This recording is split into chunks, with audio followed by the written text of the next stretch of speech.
안녕하세요. 저는 핀란드 사람들에게 한국 음식을 소개하는 멜리사입니다. 반갑습니다.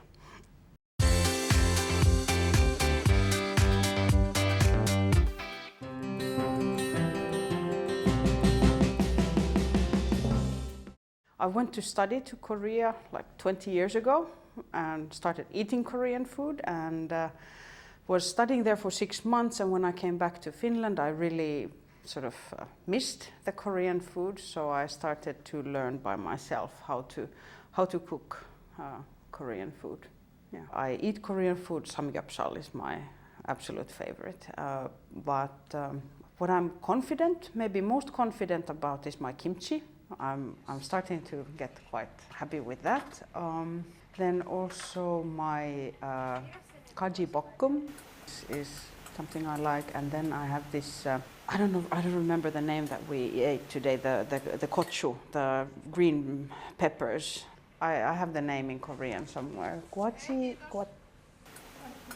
Yes, gochuchim. Yeah, that's something I like myself to make, but yeah. Well, there isn't really a Korean food that I don't like, but I guess when I go to Korea, samgyeopsal and naengmyeon is also my first meal. Always when I go to Korea, the first one is naengmyeon, and then samgyeopsal at some point. Yeah. No, I haven't taken any Korean cooking courses, but I have been. There are several sort of vloggers, Korean. I think both are Korean ladies who are living in the States, and they have nice video blog about Korean food. So I watch their videos and look at their recipes, and mainly they have been sort of my teachers. Yeah. So when I was studying in Korea, I was living in a hasukjip, and the hasukjip ajumoni, she taught me, or she didn't teach, but she invited me to kimjang with her. So I was, helping her prepare kimchi, and that's the first time I made kimchi. And when I got back home, I also tried to tried myself a couple of times to make kimchi, and then every now and then I started making kimchi, and then it started getting better and better, and then I started making it more often and often, and now I make kimchi quite a lot. Yeah. Well, kimchi, of course, because kimchi is like at the heart of Korean cuisine, and it's the process of making it. I kind of like, because you have to sort of handle the cabbage. You feel like you can really put your sonmat. You can put your spirit into the food, because you really have to sort of work with your hands and treat the ingredients. So it's kind of like even not spiritual, but a kind of very meditative process, I think.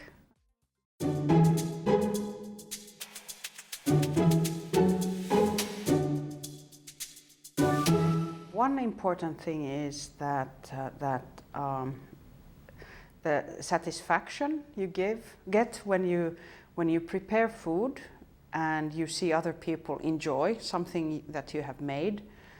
It's just so gratifying and satisfying to see people eat with a good appetite, and I think to myself that I don't understand why are they liking it so much, that how can it be so good that they are liking it, and it's kind of like that's one reason. Then another reason is of course that because I want to be in. I studied Korean language and culture in order to become a bridge between Finland and Korea. I have been always in my life between cultures, so I think food is an excellent way to connect people, because food brings people together. And I think to understand other cultures, the mouth is very important for understanding other cultures. It's the language, the tongue, and then the food. And those will help you understand a culture if you sort of want. Those are, I think, the easiest ways to start to understand other cultures. So, and I think that especially if we talk about like business in general, Korean food is, because the way Korean food is eaten, that you share the meal and you have this feeling of, how should I say, well, it's something that I don't find in any other situation, except when I'm sharing a meal with Korean people. It's this kind of a shared moment that I don't think you can get with anyone else. It's kind of like comes from the sort of appreciation for good food, the appreciation for company, that you are sharing a meal with someone. It's kind of like valued in itself. I haven't been doing it as a business for that long, so I still have to look back and understand also the business side of it. But I think this week, when I have had the Korea week here, Korean food attracts people. I didn't have to put out many signs or flyers, and I got like 2,000% more people coming into the cafe because I had the Korea week. So I guess that's why I'm doing it.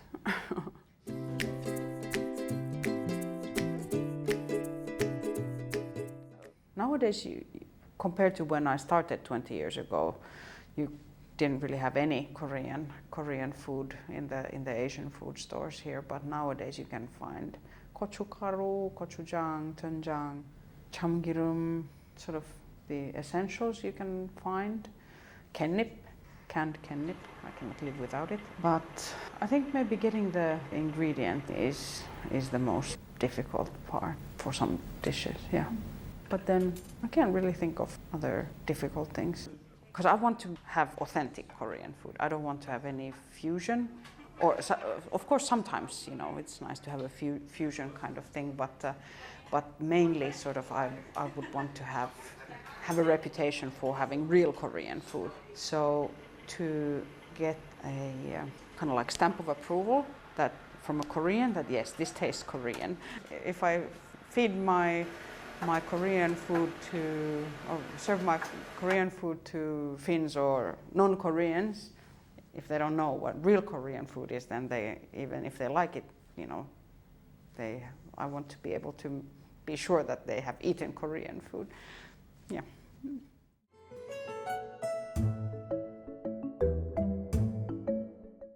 The main reason why I want to introduce Korean food is the social aspect of eating.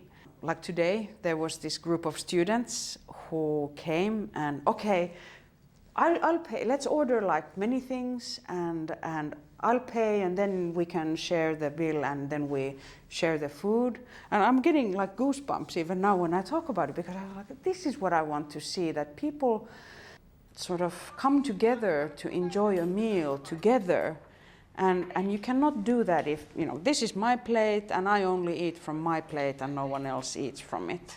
But when you literally share the food from, you take food from the same plates, the atmosphere is totally different, and the connection between people is on a very different level. So I was really happy to see these young guys and girls, I think they were boys and girls anyway, that they wanted to do it the Korean style. That okay, let's order some 제육볶음 and some tukpeki bulgogi, and then we share. And can you just bring us a big bowl of rice, and we can then take it from them? Like, yeah, this is what I want to see. Also in Finland, Korean food is starting to get more popular and is starting to get the kind of attention it deserves. So nowadays you can buy Korean gochujang and samjang and these bulgogi and kalbi bottles of the sauce, even in the regular supermarkets. So yeah, Korean food is breaking through. So I think that's great.